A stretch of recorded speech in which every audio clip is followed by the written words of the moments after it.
अयोध्या से दूर शांत चित्रकूट पर्वत की हरी भरी भूमि में मर्यादा पुरुषोत्तम श्री राम अपनी पत्नी सीता और छोटे भाई लक्ष्मण के साथ कुटिया बनाकर रह रहे थे।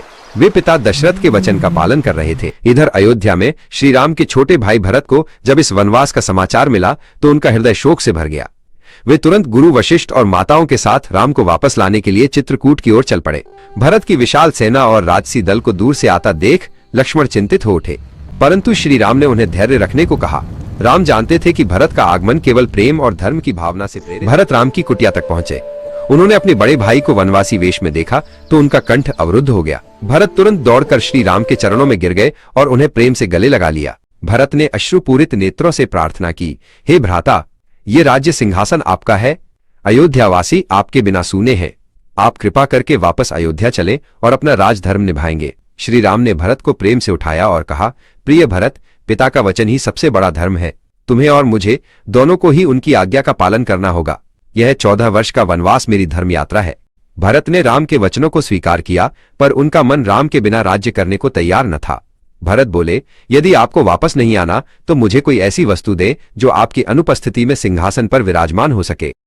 ये मेरी पादुकाएं हैं, तुम इन्हें ले जाओ और राज्य का संचालन इनके प्रतिनिधि के रूप में करना।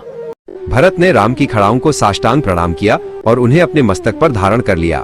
वे मन ही मन प्रतिज्ञा लेकर अयोध्या वापस लौटे कि वे एक सेवक की तरह इन खड़ाओं के अधीन राज्य का कार्यभार संभालेंगे। इस प्रकार धर्म के मार्ग पर श्री राम वन में अपनी यात्रा पर आगे बढ़े और प्रेम की प्रतिमूर्ति भरत ने नंदीग्राम में रहकर राम की खड़ाओं को सिंहासन पर रखकर 14 वर्ष तक एक तपस्वी की तरह राज्य की सेवा की। वनवास की यात्रा आगे बढ़ी और राम, सीता, लक्ष्मण ने गोदावरी नदी के किनारे घने दंडक वन के भीतर पंचवटी नामक एक सुंदर स्थान पर अपनी कुटिया बनाने का निश्चय किया। पंचवटी की शांति और सुंदरता में वे अपना समय धर्म चर्चा और तपस्या में बिताते थे।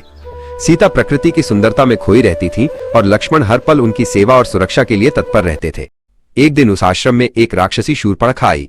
वो राम के अनुपम रूप को देखकर उन पर मोहित हो गई और विवाह का प्रस्ताव लेकर उनके पास पहुंची। राम ने विनम्रता से कहा कि वे एक पत्नीव्रती हैं और उन्होंने शूर्पणखा को लक्ष्मण के पास जाने का सुझाव दिया, जो अभी भी अविवाहित थे।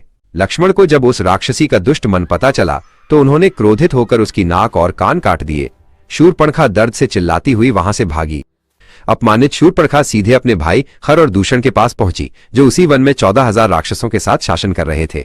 उसने उन्हें अपनी दुर्दशा बताई और बदला लेने के लिए उकसाया। खर 14,000 राक्षसों की सेना लेकर राम के आश्रम की ओर बढ़ा।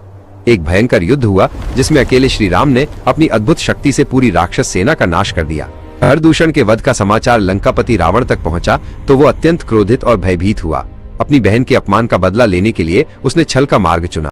रावण ने मायावी राक्षस मारीच को सोने के मृग हिरण का रूप धारण करने के लिए राजी किया। मारीच हिचकिचाया, पर रावण के आदेश के सामने उसे झुकना पड़ा।